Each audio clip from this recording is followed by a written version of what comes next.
दिए को चांद कभी चांद को दिया लिखना, हमें कभी नहीं आया अला वला लिखना। यही तो काम हुआ है यहाँ हमारे सुपुर्द, खिजा रसीदा सजर का अदारिया लिखना। तामीरात को ख़त्म करने के लिए हम तो ये चाहते हैं कि शहर की तमाम सियासी पार्टियाँ बिला तफरीक मज़हब और नज़रियात के अपने जो कॉरपोरेटर्स या अवामी नुमाइंदे इलेक्शन में खड़ा करते हैं उनसे हल्फिया बयान लेवे कि भाई वो कॉन्ट्रैक्टरशिप नहीं करेंगे।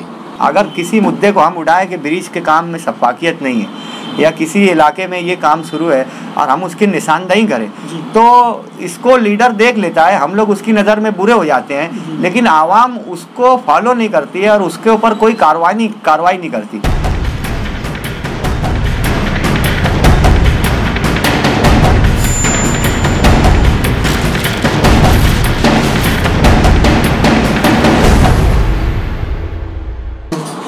रोड गटर की सियासत से ऊपर हम तो अभी उठ भी नहीं पाए हैं जी। तो एक साफ़ी की नज़र से अगर हम देखें, साफ़ी क्या चाहता है? आवाम तो चाहती है कि रोड बने, गटर बने, उसका विकास हो, लेकिन इस मामले में बहुत ज़्यादा मतलब रदीफ काफिये ना जोड़ते हुए मैं ईमानदारी से अगर कह दूं कि हमारी अमली सियासत में जो कॉन्ट्रैक्टरशिप लॉबी चली आई है, ठेकेदाराना निज़ाम जो हुकूमती कामकाज में शहरी इंतज़ामिया के अहम शोबाजात में दीमक और जोंक की तरह जो चिपक गए हैं लोग जाके, इन लोगों ने सिस्टम को खोखला किया है। सिस्टम कुछ पहले से बेईमान था, कुछ इनके आने से बेईमान हुआ है। बिल्कुल खुली सी बात है, अभी पिछले दिनों जो है मालेगांव शहर की जो म्यूनसिपल कमिश्नर हैं संगीता धायगड़े, इन्होंने कई करोड़ रुपए के बिल रोक लिए कि हम अवामी तामीराती कामों की जाँच करेंगे, उसके बाद जो है कॉरपोरेशन कॉन्ट्रैक्टर को पैसा अदा करेगी। लेकिन आप देखिए शहर के किसी भी रास्ते से आप निकल जाइए, आपको मेयारी तामीरी काम नहीं मिल सकेगा।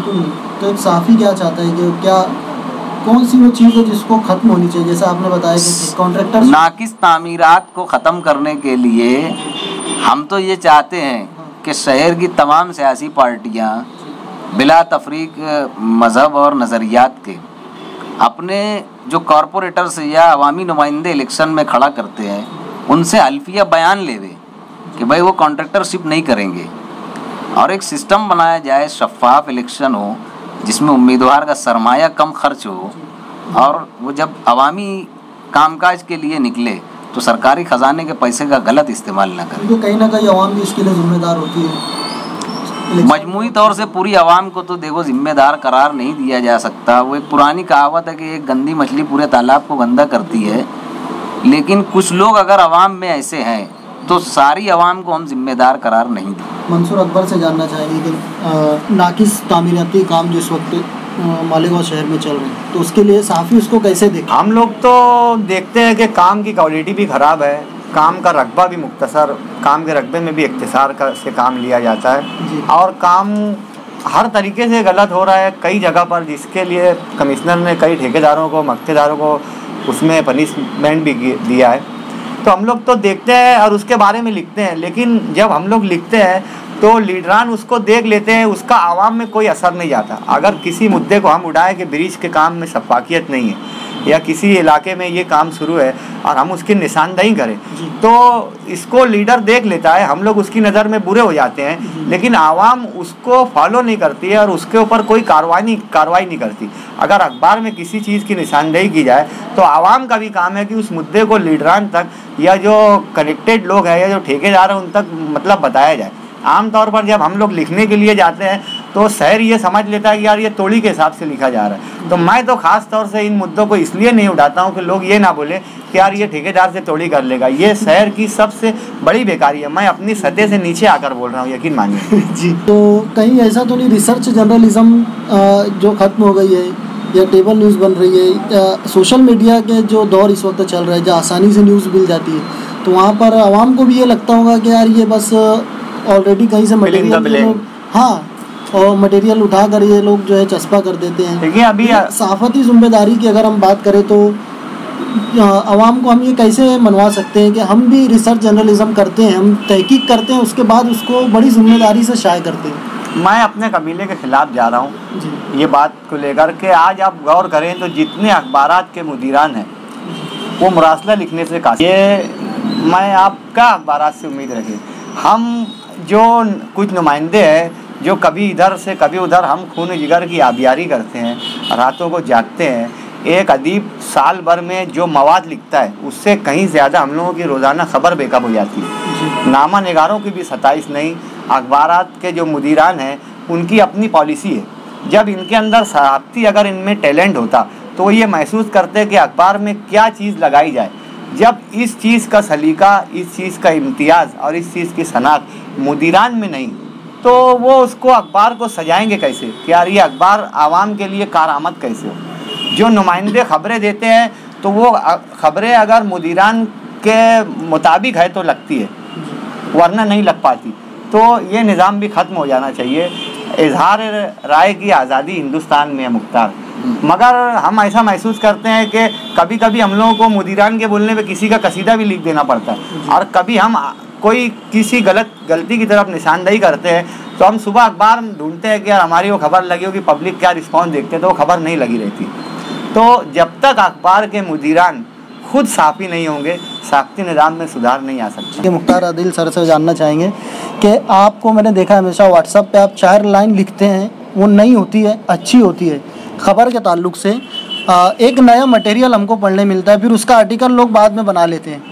तो ये आप जब जो हादसा या मुल्क के हालात या शहरी हालात पर जो आप 4-5 लाइन लिख कर जो है उसको सोशल मीडिया पर वायरल कर देते हैं, फिर बाद में उसका आर्टिकल बन जाता है, तो आपको देखकर लगता है कि ज़िम्मेदाराना सहाफ़त जो है वो ज़िंदा है, क्योंकि आपकी जो कॉपी होती है, जो आपकी जो तहरीर होती है वो फ्रेश होती है।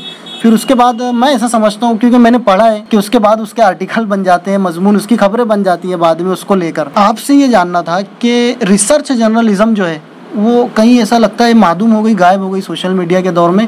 कॉपी पेस्ट का दौर इस वक्त ज़्यादा है, तो एक सहाफ़ी को कैसा होना चाहिए? मतलब देखिए, तहकीकी सहाफ़त जो है, जो रिसर्च जर्नलिज्म है या तहकीकी सहाफ़त जो है, ये उतनी ही ज़रूरी है जितना अखबार को रोज़ाना जारी रखने के लिए एक शहसुर्खी की ज़रूरत होती है। हज़ारों ख़बरें होती हैं, उसमें से एक ख़बर जो है उसका इंतखाब करके उसे अखबार की हेडलाइन का करार दिया जाता है, उसे बनाया। और तहकीकी सहाफ़त उर्दू में ये मिजाज थोड़ा सा कमज़ोर अभी पिछले कुछ सालों से आया है, वरना तहकीकी सहाफ़त इस मुल्क में तो बहुत मजबूत रही है, उर्दू सहाफ़त ख़ास तौर से।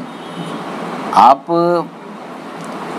अंग्रेज़ों के ज़माने के उर्दू अखबारात जो अभी आर्काइव्स में महफूज हैं, कई रिकॉर्ड्स में, तारीख़ी किताबों में उसके अक्स मिल जाते हैं हमको, वो अखबारात पढ़िए कि उस ज़माने के सहाफ़ी कितनी तहकीक करने के बाद ख़बर लिखा करते थे। मैं बहुत ज़्यादा दूर की बात नहीं, रिसेंट की मैं एक वाक़या बताता हूँ आपको कि मालेगांव शहर में सन 2006 के दौरानिए में RDX और AK-47 जैसे असलहाजात बरामद हुए, और खालिस मुसलमानों की बस्ती से इतना बड़ा ज़ख़ीरा निकला। बहुत सारा उसमें मटेरियल जो है करीब के शहर मनमाड़ में जो अंकाई की पहाड़ियाँ हैं वहाँ पे छुपा के रखा गया था। पुलिस इंतज़ामिया ने सर्च करके उसको निकाला। उसके बाद अखबारात हमारे कहना चाहिए कि दूसरी ज़बानों के अखबारात तो मैंने उस दौर में पढ़े हैं 2006 में, सब एक तरफ़ा चल रहे थे, और उर्दू अखबारात की आवाज़ भी थोड़ी सी दबी दबी महसूस हो रही थी, क्योंकि यह ऐसा मामला था कि मालूम होता था ये मालेगांव नहीं, अफ़गानिस्तान का कोई इलाका हो जहाँ से AK-47 निकल रहा है, RDX निकल रहा है, हैंड ग्रेनेड निकल रहे हैं। तो इसके ऊपर एक तहकीकी स्टोरी जो है, रिसर्च स्टोरी इनकलाब ने, उस वक्त तो हमारे यहाँ ऑक्ट्राय नाका चलता था, चुंगी नाका जिसे कहा जाता है, जहाँ से एक पेनिसिलिन का इंजेक्शन का बक्स जो है बगैर चुंगी नाका अदा किए हुए शहर में दाखिल नहीं हो सकता।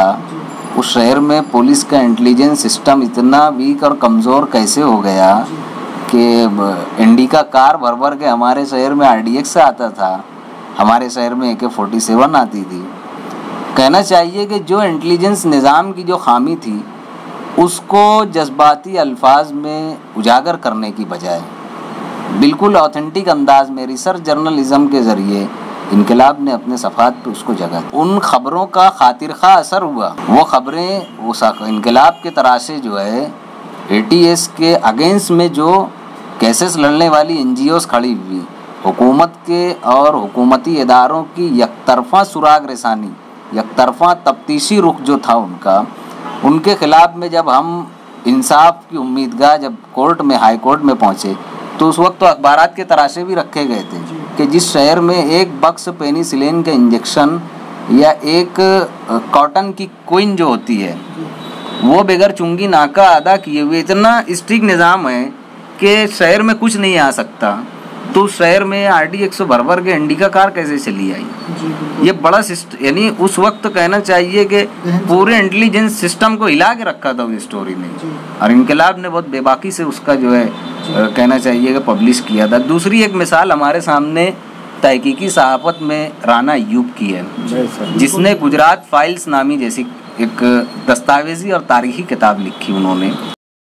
उस खातून ने इतनी दिलेरी का मुजाहरा किया, अपना हुलिया तब्दील किया, अपना लिबास तब्दील किया, अपनी ज़बान तब्दील की, उसने अपनी आबरू को दाव पे लगाया। कुदरत ने उनकी आबरू की हिफाजत भी की और उन्होंने पूरी एक तहकीकी खबर तैयार की, जिसे रिलीज़ करने से कई बड़े चैनल वालों ने इनकार कर दिया, उसे शाये करने से कई ज़बानों के अखबारात ने इनकार कर दिया। तब उस खातून ने हिम्मत नहीं हारी, राना अय्यूब ने हिम्मत नहीं हारी, उसने उसको किताबी शक्ल दी और ऐसे वक्त में उस किताब को इजरा किया, उसको रिलीज़ किया, बुक को रिलीज़ किया, जब इस मुल्क के प्राइम मिनिस्टर जो है वज़ीर आज़म मोदी जी बन चुके। तहकीकी सहाफ़त का मादा, मैं इस बात का बिल्कुल यानी बबांग दुहल ऐलान करता हूँ कि उर्दू स्कूल ऑफ थॉट के जर्नलिज़म में जैसी तहकीकी सहाफ़त का मादा पाया जाता है शायद ही हमें कहीं मिलेगा, इस मुल्कों में ख़ास तौर।